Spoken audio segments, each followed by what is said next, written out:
Alright, we're here again with a 2008 9.3.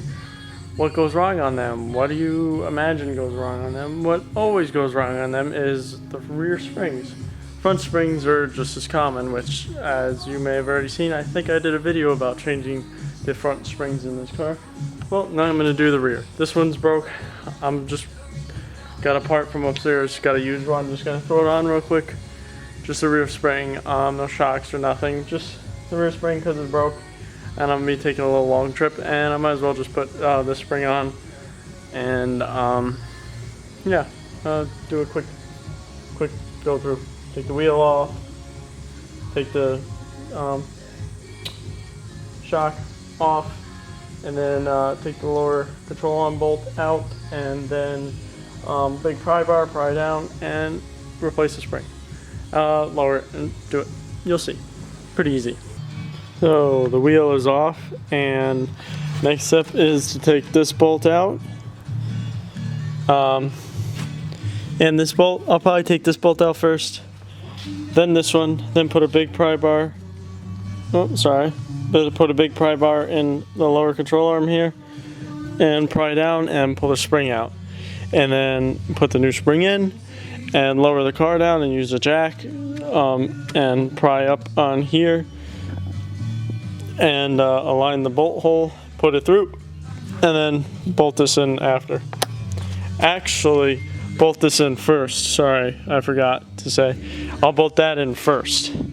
So then it'll give me a little tension, but once the spring is pushing down, it'll be either way. I have to pry it up. I like to do it that way. Some people do it one way. Whatever.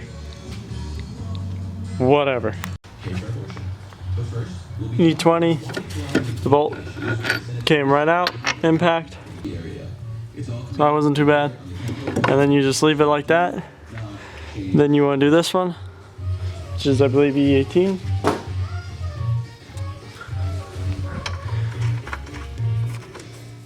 And you just hammer that on a little bit, and pull that out, and then pry bar, and we'll be done. So all I did was hold the impact on it, and just let it keep screwing itself all the way out, and now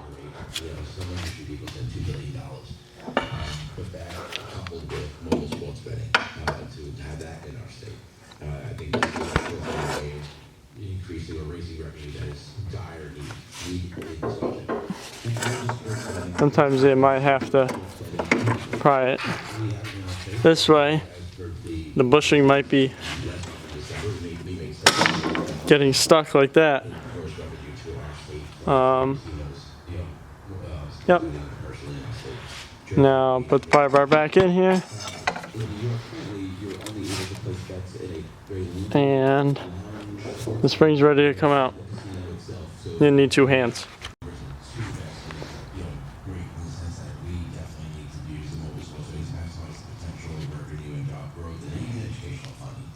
Yep. Junk. In my pocket the whole fucking time. Look at it. Lube that up right there, and that will slide right in. So I'm gonna put this in, then I'm gonna put this in, because if you put this in right now, the spring's gonna pull this down, and it's gonna make it easier to line this up. I mean, right now the shock's pretty shitty, and I could push the shock up. You know what, I might as well just do it right now. Sometimes if you put new shock, it's kind of a pain to try and line this up, because you don't want to strip this, try and put this in. But also, though, putting that in, whatever. It's not, it really doesn't matter that much which one you put in first. I'm just, end of the day, I'm trying to get this done real quick. But it's in, sorta. So I've used jack stands before, and I lower the lift down and kind of keep the jack stand under the lower control arm here, and I'll work my way up. The The jack itself's a little easier because you can kind of slowly go. Either way, you could go slow with the lift, but if your car is on jack stands and you're doing this on the ground, it's kind of hard to use a jack because you can't really lower the other jacks to bring this up. So using the jack would also be easier in that sense. But if I just give it a little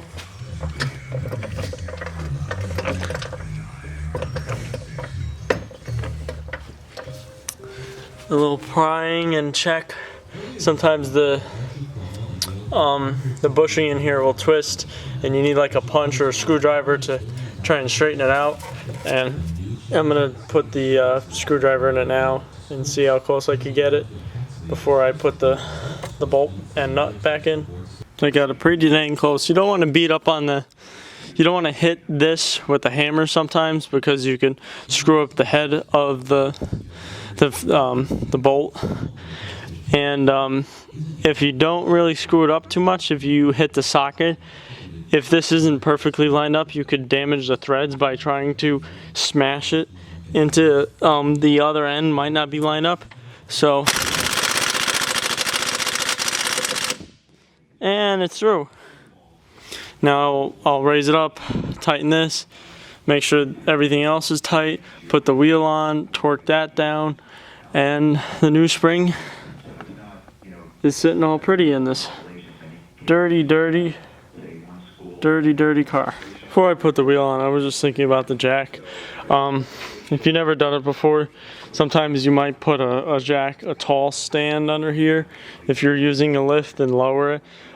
Sometimes issues, not too much with these because the springs are pretty soft, but sometimes you can lift the car off the lift or off whatever jack stands. If you're doing on the floor, trying to push this up, it might be so tight, or a shock might be so tight that when you're pushing it, you could lift it off the lift, and that happens sometimes.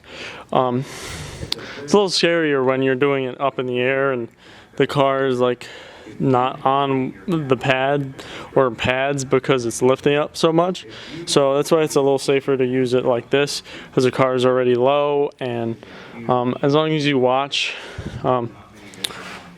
it's like a game at your own risk, you know, like how bad do you want it, or how hard is it to compress.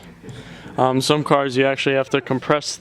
It's like I think the new generation 9.5s, WIS tells you to use a compressing tool to put the spring in, but if you do a similar setup like this, I think it's not that bad. But yeah, that's just this. I'm gonna put the wheel on, and this is pretty much a wrap up of the video. So yeah, it's really not that hard. You just gotta have the right E-torques and pry bars and equipment like a jack and whatnot to safely take it apart. At some point I'll probably put new shock mounts. This is just dirt, but I'm pretty sure I saw one of my shock mounts was busted, and these shocks are pretty old. 100,000 miles almost on this car, so they could probably need replacing. Till next time.